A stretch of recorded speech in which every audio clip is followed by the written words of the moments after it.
Hello বন্ধুরা, আজকে আমরা দেখব HTML এর ডায়ালগ ট্যাগ নিয়ে কিভাবে কাজ করতে হয়। তো এর জন্য আমাদের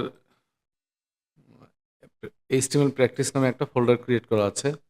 এর মধ্যে index HTML ফাইল একটা ক্রিয়েট করা আছে, এটা আমি VS কোড দিয়ে ওপেন করছি।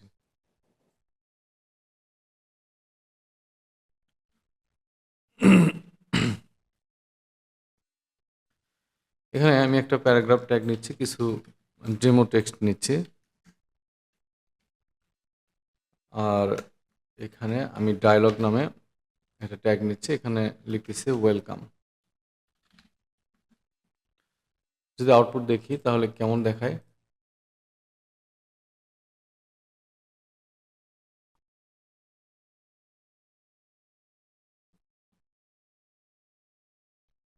এখানে এটা দেখাচ্ছে, আমার ওয়েলকাম কিন্তু দেখাচ্ছে না। আচ্ছা, এর জন্য যেটা করতে হবে, এই ডায়ালগ বক্সে একটা অ্যাট্রিবিউট ব্যবহার করতে হবে যেটার নাম হচ্ছে ওপেন। আমি এখানে ওপেন লিখলাম, এখানে ইকুয়াল, ডাবল কোটেশন এগুলো দরকার নাই। আমি যদি এখানে রিলোড করি, এখন দেখতেছি যে এখানে ওয়েলকাম নামে একটা বক্স আসছে।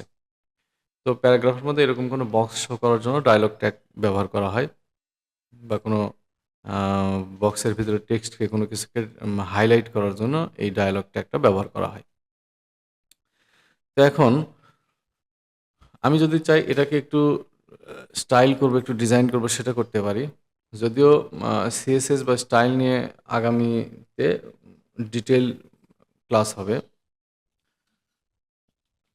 সিম্পলি এখানে স্টাইল ট্যাগ নিলাম, এখানে আমি একটা ব্যাকগ্রাউন্ড কালার দিচ্ছি। ব্যাকগ্রাউন্ড কালার আমি কি দিতে পারি, এই ব্রাউনটাই দিলাম, বা ব্লু ভায়োলেট এটা দিলাম। আর হচ্ছে একটা বর্ডার দিতে পারি আমি। আচ্ছা, ব্যাকগ্রাউন্ড কালারটা দিয়ে দেখি। এখানে এটা ব্যাকগ্রাউন্ড কালার, বর্ডার কালারও চেঞ্জ করা যেতে পারে। জাস্ট একটু বোঝার জন্য, আমি এখানে সিএসএস শেখাচ্ছি না যদিও। উম, তাহলে আমরা বুঝতেছি যে ডায়লগ ট্যাগের কাজটা হচ্ছে কোনো টেক্সটের ভিতরে কোনো নির্দিষ্ট স্পেসিফিক টেক্সটকে হাইলাইট করার জন্য যেটা ব্যবহার করব সেটা হচ্ছে ডায়লগ ট্যাগ। আচ্ছা, এরপরে আমি আরেকটা ট্যাগ নিয়ে আলোচনা করব, সেটা হচ্ছে ডিএল ট্যাগ। তো ডিএল ট্যাগ হচ্ছে ব্যবহার করি। তো ডিএল ট্যাগ হচ্ছে, ডিএল মিনস হচ্ছে ডাটা লিস্ট। হ্যাঁ, ডিএলতে ডাটা লিস্ট, তারপরে ডিএল এর মধ্যে রাখতে হয় ডিটি। ডিটিতে হচ্ছে ডেসক্রিপশন টাইটেল। হ্যাঁ, আর হচ্ছে এর মধ্যে আরেকটা ব্যবহার করতে হয় ডিডি। ডিডিতে হচ্ছে ডেসক্রিপশন ডাটা। আর আসলে ডিএলতে হচ্ছে ডেসক্রিপশন লিস্ট। তো আমি ডিএলটা ব্যবহার করতেছি, এখানে এই ট্যাগের মধ্যে আমার ব্যবহার করতে হয় description title and description data. তো আমি যদি এখানে লিখি আম, এখানে তাহলে হবে ডিটি, ডেসক্রিপশন টাইটেল, এর ভিতরে লিখবো এইচটিএমএল বা কিছু একটা লিখলাম এখানে। তারপরে এইচটিএমএল সম্পর্কে যে বিষয় আশয়গুলো বলতে হবে সেটা হচ্ছে ডেসক্রিপশন ডাটা। তো সেটা ডিডির মধ্যে রাখবো। এখানে কিছু একটা ডেমো টেক্সট লিখে দিতে পারে, আমি লিখতেছি এই HTML stands for hyper text markup language, and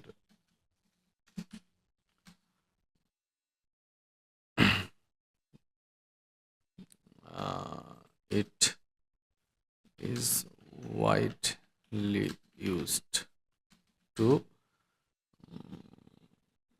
create create a website.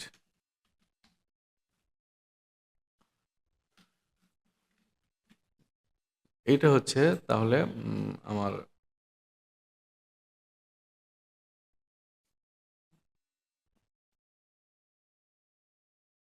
এটা হচ্ছে তাহলে ডিএল এর ভিতরে ডিএলটা হচ্ছে ডেসক্রিপশন লিস্ট, আর ডিটি হচ্ছে ডেসক্রিপশন টাইটেল, আর ডিডি হচ্ছে ডেসক্রিপশন ডাটা। এই টাইটেল সম্পর্কে কিছু বলা থাকলে সেটা এই ডিডি এর মধ্যে লিখতে হয়, যেটা ডেসক্রিপশন।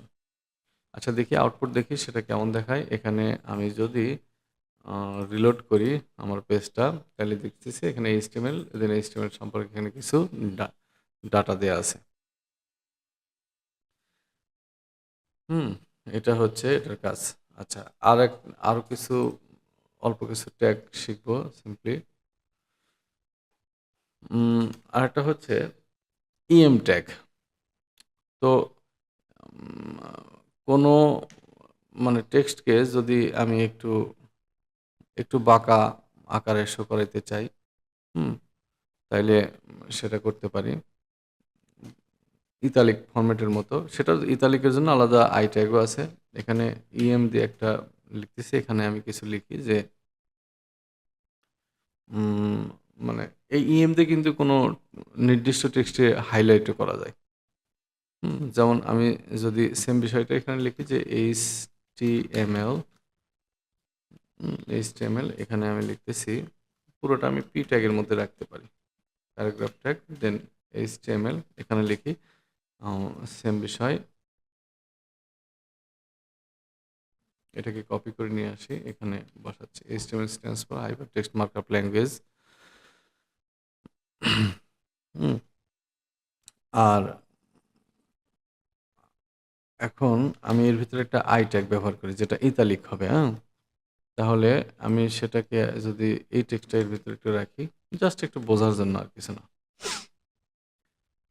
এখন আমি আউটপুট দেখি যে আসলে কেমন দেখাচ্ছে। এখানে রিলোড করি, সেভ দিছি, এখানে দেন রিলোড করতেছি। এখানে এইচটিএমএলটা ইএম ট্যাগের মধ্যে রাখা হয়েছে, এটা একটু বাঁকার মতো হয়েছে, বাট একটু হাইলাইটেড টেক্সটের মতো লাগতেছে। আর stands for hyper text markup language, এটা তো নর্মালি পি ট্যাগের মধ্যে দিছি। আর it is widely use for create website, এটা আই ট্যাগের মধ্যে দিছি। ইতালিক আই ট্যাগের মধ্যে দিছি, যার কারণে এই টেক্সটটুকু আমার বাঁকা আকারে শো করতেছে। তো ঠিক আছে, আজকের ক্লাসে পর্যন্তই। আমার ভিডিও যদি আপনাদের ভালো লেগে থাকে তাহলে আমার চ্যানেলকে সাবস্ক্রাইব করবেন, লাইক, কমেন্ট, শেয়ার করে আমার পাশে থাকবেন। ধন্যবাদ সবাইকে।